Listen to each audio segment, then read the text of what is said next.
Alright, so when you do the border to your sleeves, I'm doing the same thing as I did to my neck, where I just did my double crochet, chain 1, double crochet, chain 1. The thing that you need to remember is when you do the other side, try and get it as equal as you can. So in other words, it depends on the border that you're doing, but you want it to be much the same size. So here I need to make sure that I've got basically the same amount of double crochets. So I would just count 1, 2, 3, 4, 5, 6, 7, 8, 9, 10, however many I have, and make sure that I do pretty much the same on this side. Give or take 1 or 2, it doesn't really matter, but generally you want it the same, because otherwise you're going to have one huge arm and one small. So as long as you remember that when you're doing your sleeve borders, you should be good. If you really want to do that with your neck, you can halve your neck. Just halve it and kind of make sure that you've got the same amount. I didn't do that with mine because mine looked pretty even, but if I had to count it, I think they should be pretty much the same. So wherever I started, which was here, this should be pretty much the same as this one, and mine are the same. So you can do that to count so that you have the same amount on either side, so that it's pretty even, unless you don't want yours even, which is also a thought. It's just abstract work that we're doing here. So I'm going to go ahead and do my other sleeve border, and then I'll meet you and we'll look and see what we want to do at the bottom. Alright, so for our border on the bottom here, all that you're going to do is have your work, the right side of your work facing you, and find the under your arm of the sleeve, under the arm, and just go straight down so that you're more or less, you know, I like to start and finish my work where you don't see it that easily, and under your arm at the bottom is going to be the best place, but it doesn't really matter. I just like to start mine. What you do is you're going to start in any one of the spaces. Just find a space for yourself, and you're going to chain 4, and then you're going to kind of stretch it so that it lies pretty flat, and then you're going to single crochet, chain 4, single crochet, and that's all that you're doing for this row. I'm only doing 2 rows. So there's my chain 4, and you kind of stretch it out. Don't pull it that it's puckering your work.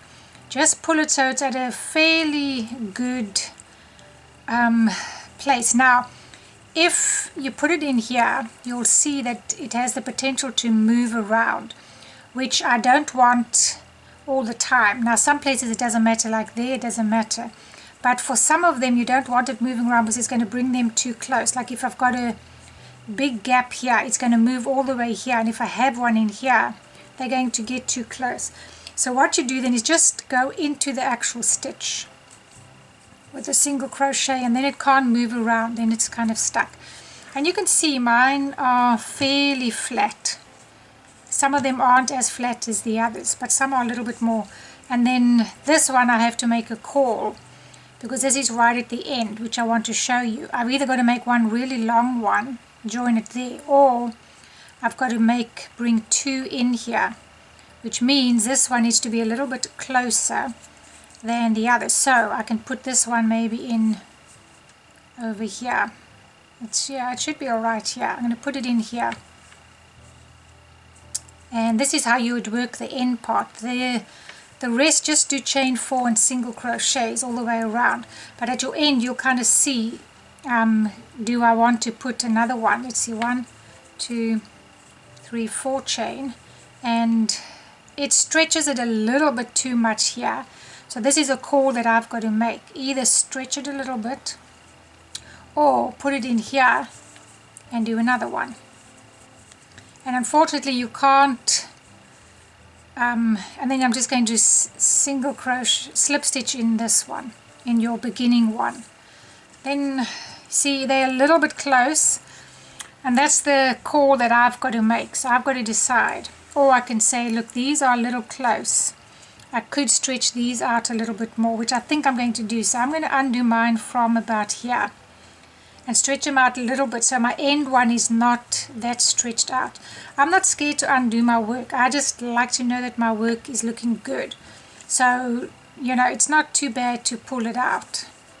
Okay, see that one stretched out a little bit more. 1, 2, 3, 4. And this one, I think I can put it in here. then 1, 2, 3, 4, and you're going to have to play with yours. As I say, I don't know what design you've ended up with. Okay, so if I put this one here, I can get another 2 in here, so I'm stretching them out a little bit too much. So let's try putting 1 in here. 1, 2, whoops, 3, 4, and this one in here. Okay, this should work. Or is that exactly the same scenario?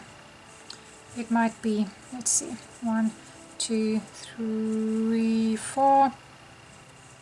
And then I'm just, in your beginning one, I'm just slip stitching in that chain space. Okay, see, that's better. It's a little bit closer now, but it's not going to matter too much.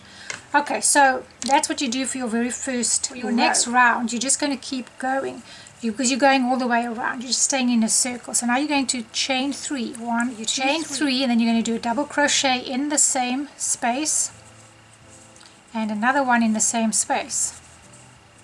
And then we're going to chain 4. 1, 2, 3, 4, and we're going to make a picot. Now, for the picot, you either go into this very first chain, or you can go into these 2 stitches like that. I like to go into these 2. I'll show you again. And I do a single crochet, and then you're going to do another 3 in this same space. 1, 2, and 3. And it looks like that. Okay, now what I'm going to do is I'm going to do a single crochet in the next space, and then I'm going to do the exact same thing that I did here in here, except you don't start with a chain 3, you start with a double crochet. So 1, 2, 3 double crochets in that same space, chain 4, 1, 2, 3, 4, and then go into these 2 stitches over here. Or you can go into that first chain that you made and do a single crochet, and then finish off this in the same space with another 3 double crochets. 1, 2, 3. And I like this border. I think it's going to work for my top. And then just do a single crochet in the next one. So every second one is getting this little thing here. It's just a little decoration which I like. So that's all that's going to happen to this one, and then a single crochet in there. So now I'm going to do 3 double crochets, my picot, and another 3 in here, and then single crochet in there. Now if you find that this is pulling your work in too much, go ahead and put extra double crochets in. You can go with 4 and 4 double crochets. You don't want this to pull your work in too much. I think it's going to be alright, but I can't be sure until I've finished mine. So if you find it's pulling your work, just bring in an extra double crochet here and a double crochet there, and it will pan out fine. And even if you just find that this is fine and it starts pulling in here, add them there. This is all free form. You don't have to have 3 in each here. You could have 3 there, 4 there, 2 in the next. It's your design, whichever you like. So that's all that I'm going to do. I'm going to go all the way around, and then when I come here, I'm going to, now this is where you might have to play around with yours, because I'm not sure where I'm going to end up. I'm not sure if I'm going to end up with a single crochet. The best scenario here is for me to be able to end up with this stitch here and a single crochet here, because that would look good. But I might not end up like that. Now if you find that you're not ending up like that, one way to counteract that is to make sure that you have an even number of stitches of these chain spaces. You can go around and count all of yours, and if you don't, do it so that you do. But if we're not really into that counting, then the only thing you can do is put an extra 1 in here. Do something here. That's why I said this is under the arm part, and it's not really going to be seen. So you could double up here, you know, it doesn't really matter. Alright, so I thought I'd show you what I'm going to do if you ended up with this scenario. As I say, you can change it by doing your chain spaces differently, but if you know, this is free form, and I didn't want us to have to sit and count and do all that, just to keep going. So what I'm going to do, as you see, there was my cluster, a single crocheted in there. Now I'm going to do another cluster, whereas I should have a single crochet in between the two, but I'm going to just do a smaller one. I'm going to do 2 double crochets, then I'm going to do 1, 2, 3, 4, make my little picot, and I'm going to do another 2 over here, 1, 2, and you can do a full one if you like. And then I'm just going to go in right over here with a slip stitch, and let's see if that works. And because it's under your arm, you're not really going to see it. And that's what it looks like there. Is it the perfect situation? No, but this is an abstract free-form top, so who says it's got to have the exact amount?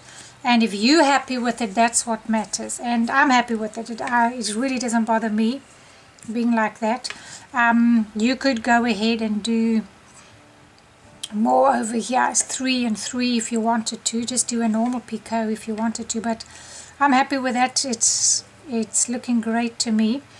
And yeah, that's basically it. I'm going to cut my yarn off, and then my border down the bottom is complete, and I'm very happy with this. So I hope that your top has turned out very nice. Yeah, so that's your top done. Go ahead and sew all your threads in. All of these pieces of yarn can be sewn in, and see which side you like the best. If you prefer it the other way, whichever works for you. And yeah, that's our top finish. So now what I want to do is I'm wanting to show you how to make a bracelet in free form as well. You'll probably pick up how to do it. This is one that I was just going ahead and doing and seeing what works. You're basically going to do it in like a fillet stitch, in this mesh stitch. That's what I'm really going to do the whole way. And yeah, so we're going to go ahead and make this, and let's get started.